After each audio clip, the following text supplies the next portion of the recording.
이전에 세상과 깊었어도 이전에 세상과 깊었어도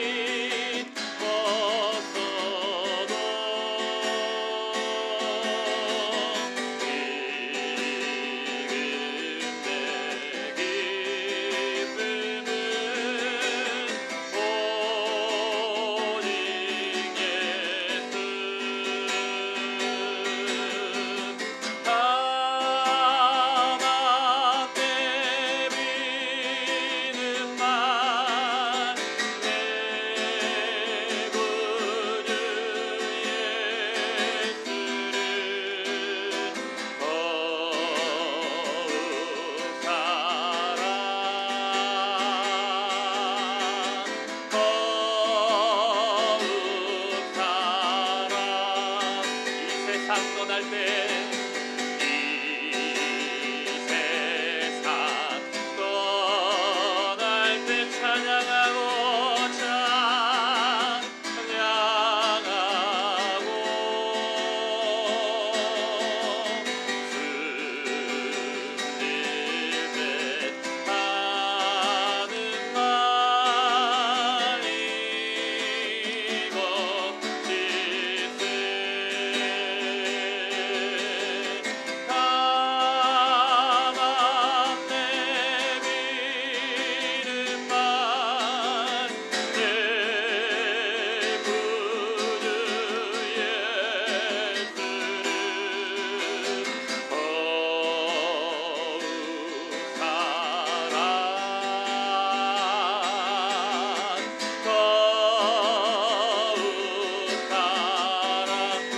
승리를 하는 말이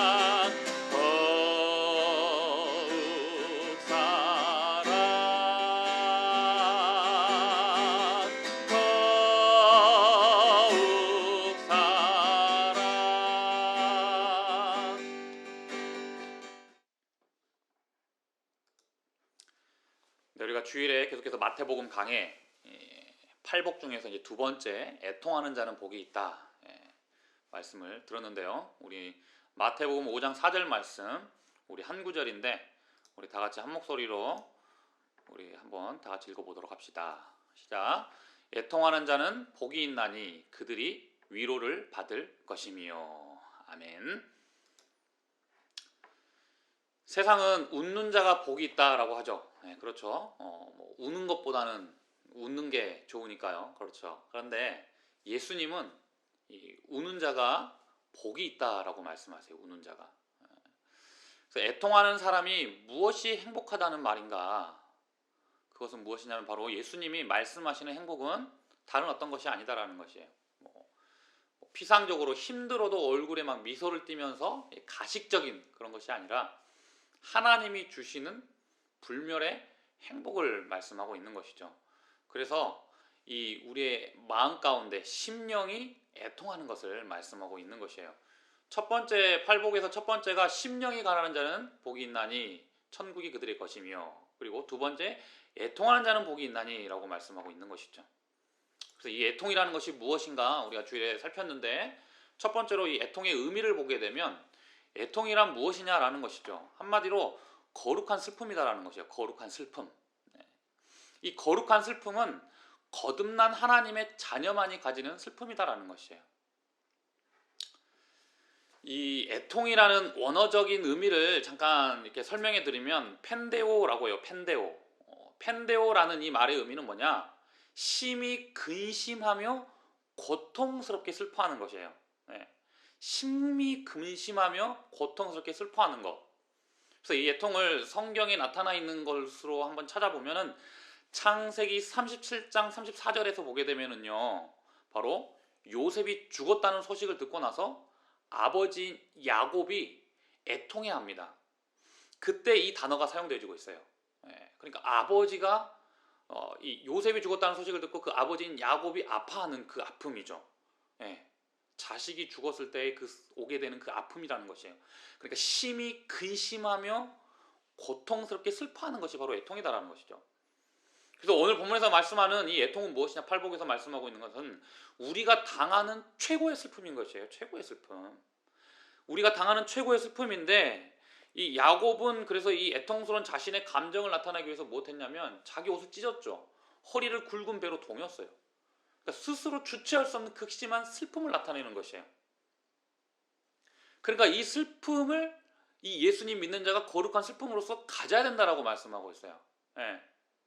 그러므로 이 심령이 가난한 자와 연결이 되는데, 제가 뭐 오늘도 담임목사 말씀하셨고 저도 이 팔복 산상수는 뭐 설교를 했어 봤기 때문에 연구를 했었거든요.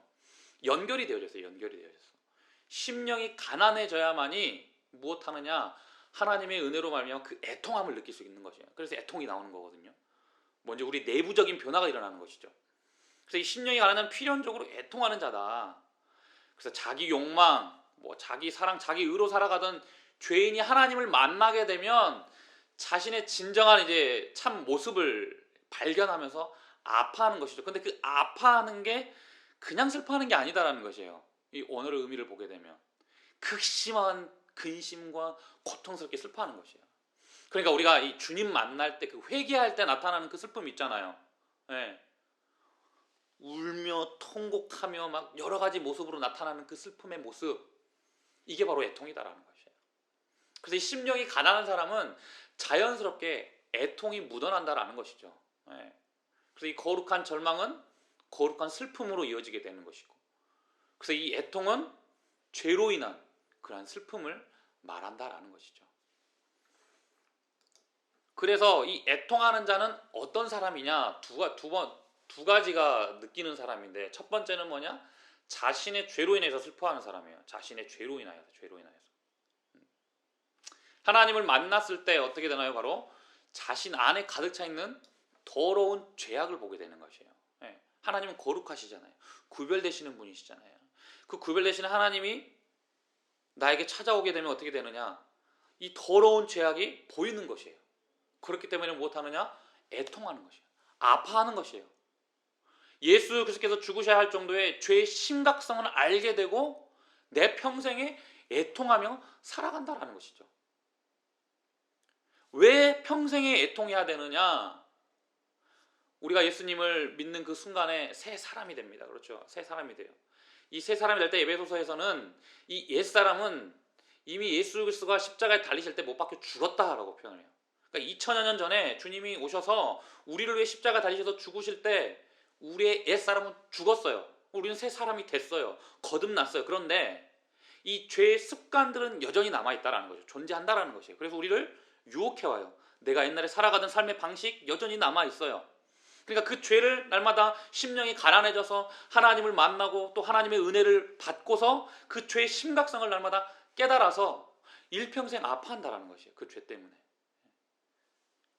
그래서 죄를 용서받고 구원받지만 우리 신자 안에는 아직 죄의 욕심이 남아있기 때문에 자신의 죄로 인하여서 슬퍼하는 자가 바로 애통하는 자다라는 것이죠.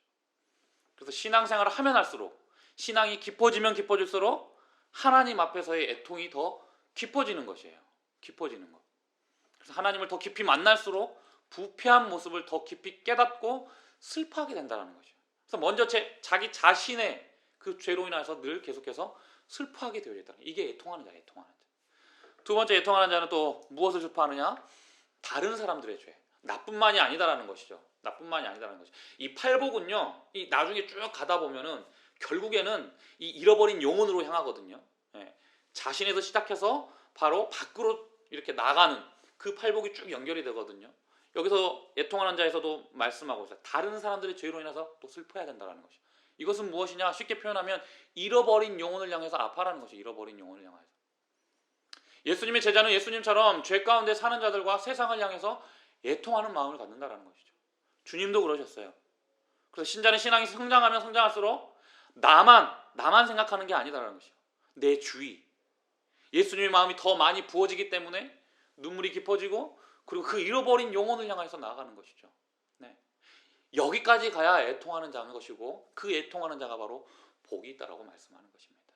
그러니까 이 두 가지 애통이 늘 있어야 되는 것이 우리에게는 내 자신의 죄로 인한 슬픔 그리고 다른 사람들의 죄로 인한 그 슬픔이 있어야 된다라는 것입니다. 네. 그래서 이 세상을 향해서 정죄하는 것이 아니라 이 세상에 흘러가는 그런 모습들, 죄악으로 가득 찬 세상을 보면서 또 무엇하느냐? 애통함이 있어야 돼요. 그래서 기도해야 되는 것이고 이게 바로 애통하는 자다라는 것이죠. 그런데 이 애통하는 자는 무엇이 있다? 복이 있다. 복이 있다. 왜 복이 있어요? 왜 복이 있어요? 그들이 위로를 받을 것입니다. 넘치는 위로가 있다는 거예요. 넘치는 위로. 애통하는 자에게 나의 죄를 슬퍼하고 잃어버린 영혼을 향하여서 아파하면서 다른 사람의 그 죄를 향하여서 기도하면서 나아가는 그 자는 무엇이냐? 하나님의 은혜가 임한다라는 것이에요. 우리가 애통하고 절망하지만 나의 연약함과 부패함을 덮으시는 하나님의 그 은혜가 있다라는 거예요. 하나님의 그 은혜, 그 크신 은혜. 예수님의 십자가의 보혈이 아무리 약한 죄도 용서한다는 사실을 알기 때문에 그래서 즉각적으로 하늘로부터 오는 그런 위로를 경험하게 된다는 것이에요. 위로함이 있다는 것이에요. 위로함. 이게 바로 넘치는 위로죠. 그렇기 때문에 우리는 무엇하느냐? 그 위로를 주시는 예수 그리스도를 바라보는 자라는 것이에요. 이게 바로 애통하는 자라는 것이죠. 그래서 애통하는 자는 복이 있어요. 왜요? 예수 그리스도를 날마다 붙잡게 되기 때문에 구주 예수 그리스도를 바라보기 때문에 죄를 깊이 깨닫고 애통할수록 충만한 위로와 그 기쁨이 몰려요. 그 기쁨은 말로 표현할 수 없는 기쁨이죠. 네. 그래서 리차드 십스가 이렇게 말했죠. 우리 한번 같이 읽어볼까요? 그 가운데 거기 보시게 되면은 주황색 글씨로 있는데 같이 읽읍시다. 시작. 무엇보다 철저하게 회개하되 우리에게 있는 죄보다도 그리스도에게 있는 자비가 더 크다는 것을 기억해야 합니다.